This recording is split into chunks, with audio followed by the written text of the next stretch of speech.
आपका। आप देख रहे हैं द न्यूज, आपके साथ मैं सृष्टि मिश्रा। आपको बता दें कि उत्तर प्रदेश में एक बड़ा बदलाव होने वाला है और जिस तरीके से यूपी, अगर मैं विकास की बात करूं तो आगे बढ़ रहा है। अब 22 फरवरी को यूपी का बजट पेश करने वाले हैं मुख्यमंत्री योगी आदित्यनाथ। लेकिन आपको बता दें कि बजट से पहले ही विधानसभा में अखिलेश यादव ने तंज कस दिया है। अखिलेश यादव ने योगी आदित्यनाथ को बाहरी का बता दिया है। कह रहे हैं कि बाहर से आए हुए मुख्यमंत्री हैं, इनको क्या पता। अब किस बात के लिए उन्होंने ये कहा है, आपको मैं पूरे विस्तार से बता देती हूँ।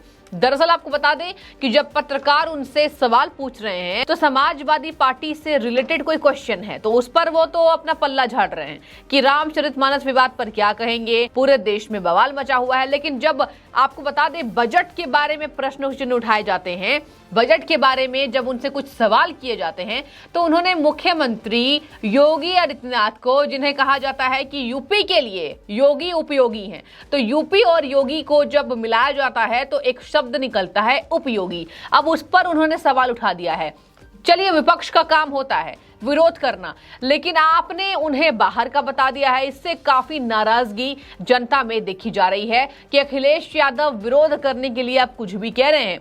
देखिए, आपको बता दें कि जातिगत मतगणना को लेकर उन्होंने ये तंज कसा है कि जातिगत मतगणना योगी आदित्यनाथ नहीं जानते हैं, उन्हें ये बात जाननी चाहिए। यूपी में अगर रहना है तो जातिगत मतगणना पर ध्यान देना होगा।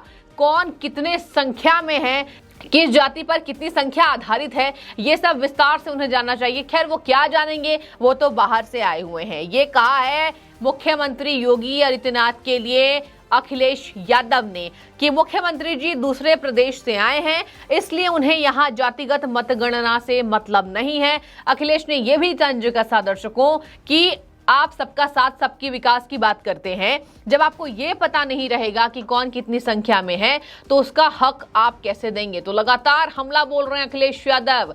लोकसभा चुनाव को देखते हुए काम किया जा रहा है, लेकिन आपको बता दें कि इसको, जिस तरीके से ये तंज उन्होंने कसा है, इसको जनता बहुत ज्यादा सीरियस नहीं ले रही है, केवल इसलिए क्योंकि जनता का ये कहना है कि जिस योगी के लिए आप तंज कस रहे हैं शायद वही वो योगी हैं जो कमान संभालने के बाद एक बार फिर से जनता ने अपार समर्थन दिया। दूसरी बार मुख्यमंत्री के तौर पर, सबसे बड़े मुख्यमंत्री के तौर पर वो उभरे हैं और यूपी किस तरीके से विकास कर रहा है ये भुलाया नहीं जा सकता है। आपको बता दें कि योगी आदित्यनाथ ने ये बड़ा ऐलान किया है कि आने वाले 5 सालों में यूपी की जो अर्थव्यवस्था होगी वो $1 ट्रिलियन अर्थव्यवस्था बनकर रहेगी और इससे यूपी को कोई नहीं रोक सकता है। तो जरा आप देखिए कि आत्मविश्वास योगी आदित्यनाथ को अपने यूपी को लेकर कितना ज्यादा है। कमान उन्हें उत्तर प्रदेश की मिली है और आपको बता दें कि इन्वेस्टर समिट के दौरान भी देखा गया था कि यूपी की तस्वीर योगी आदित्यनाथ के शासन में कितना ज्यादा बदलती हुई दिखाई दी। आपको बता दें कि इन्वेस्टर समिट में कहा गया कि बड़े बड़े इन्वेस्टरों ने यह माना है कि यूपी अभी सबसे ज्यादा तेजी से विकास करने वाला प्रदेश बनकर उभरा है और मैप में इसको तवज्जो दी जा रही है। हालांकि आपको बता दें यूपी के जो तस्वीर बदली है उसका विदेशों में भी चर्चा हो रही है उसकी, कि यूपी का जो विकास है वो योगी आदित्यनाथ के आने के बाद से ज्यादा हो पाया है। उस यूपी का जहां पर गुंडा माफिया रहते थे, जहां पर माफियाओं का कब्जा था, अवैध संपत्ति को हड़पने में वो कामयाब होते थे और वहां के मुख्यमंत्री कुछ नहीं कर पाते थे। पूर्व मुख्यमंत्री अखिलेश यादव पर भी ये निशाना है।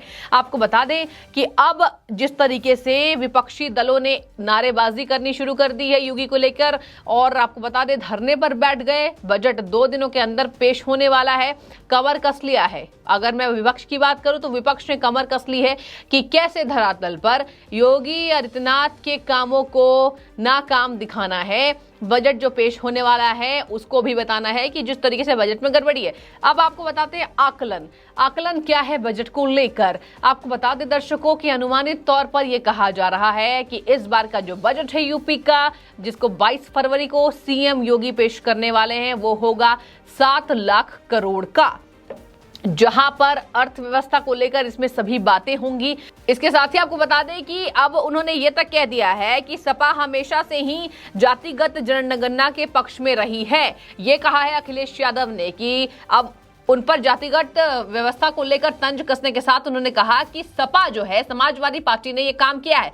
अब आपको बता दें, एक और एंगल निकाला जा रहा है कि समाजवादी पार्टी ने जातिगत खेल खेला है यूपी के अंदर, और यही वजह है कि कुछ जाति उनसे वंचित रह गई है। मिलने वाले लाभों से कुछ जातियों को उन्होंने वंचित रखा। लेकिन योगी आदित्यनाथ सबका साथ सबका विकास की बात करते हैं, तो इस सरकार में सभी जातियों को कहीं ना कहीं फायदा पहुंचा है। ये जनता कह रही है, ये मैं नहीं कह रही हूं। एक तरफ अखिलेश यादव का जो बयान सामने आया है कि जातिगत मतगणना को समझिए, जातिगत व्यवस्था को समझिए, आपको पता ही नहीं है कौन कितने संख्या में, यानी कि वो जाति का एंगल उठाकर ये हवा देने की कोशिश कर रहे हैं कि कहीं ना कहीं अखिलेश यादव का जो झुकाव है वो कुछ अलग है। एक तरफ बीजेपी, सबका साथ सबका विकास, तो ये जो कंपेयर है ये अब जनता कर रही है। आपको बता दें कि रामचरितमानस पर भी उनसे सवाल पूछे गए थे, उन पर उन्होंने पल्ला झाड़ा, कहा कि सदन के अंदर चलिए, उस पर मैं आपको जवाब दूंगा। और एक तरफ योगी आदित्यनाथ के बजट को कहीं ना कहीं वो घेरने की कोशिश कर रहे थे, जहां आपको बता दें दर्शकों की सबसे बड़ी बात बजट में ये निकल कर आएगी।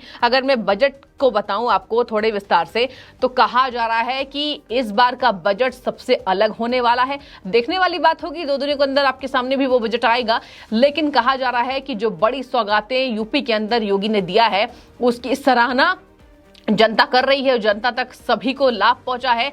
किसानों की बात साफ तौर पर इस बजट के अंदर, महिलाओं की बात साफ तौर पर, और सबसे बड़ी बात युवाओं के लिए, जहां योगी आदित्यनाथ ने ऐलान किया है कि आने वाले सालों में 2 करोड़ युवाओं को स्मार्टफोन और टैबलेट दिया जाएगा। उत्तर प्रदेश की ये बड़ी सौगात मानी जा रही है। तो इस बजट को मैंने आपको बताया। और एक तरफ अखिलेश यादव ने जो मोर्चा खोला हुआ है, कहा जा रहा है चुनावी स्टंट है, अखिलेश यादव के पास कुछ नहीं है कहने के लिए। तो वो कह रहे हैं कि जातिगत मतगणना, जो ये कह रहे हैं जाति के आधार पर ही यूपी में अखिलेश यादव ने राज किया है, ये बात सामने आ रही है। और कहा जा रहा है कि अखिलेश यादव के पास एक ही आधार है, जबकि योगी आदित्यनाथ के चुनाव लड़ने को लेकर उनके पास कई आधार हैं। व्यवस्था को लेकर, किसानों के फैसले को लेकर, महिलाओं को लेकर, युवाओं को लेकर, सड़क बनाने को लेकर, बुंदेलखंड एक्सप्रेसवे की बात कही जा रही है जोरों शोरों से। आगरा और जेवर एयरपोर्ट की भी चर्चा की गई है इस पर। और जिस तरीके से मेट्रो की शुरुआत देखी जा रही है, कहा जा रहा है कि कहीं ना कहीं आने वाले समय में ये सबसे बड़ी सौगात यूपी की जनता को मिलने वाली है। और एक तरफ बजट के विस्तार को मैंने आपको बताया, और एक तरफ अखिलेश यादव समाजवादी पार्टी के प्रमुख, उनका बयान, उनका तंज। अब आप जरा समझिए कि उन्होंने जातिगत मतगणना की बात की है, तो आप किस तरीके से इसको ले रहे हैं। आपकी जो भी राय हो हमें कमेंट सेक्शन में बताइए। फिलहाल आपका बहुत बहुत धन्यवाद द न्यूज़ से जुड़ने के लिए।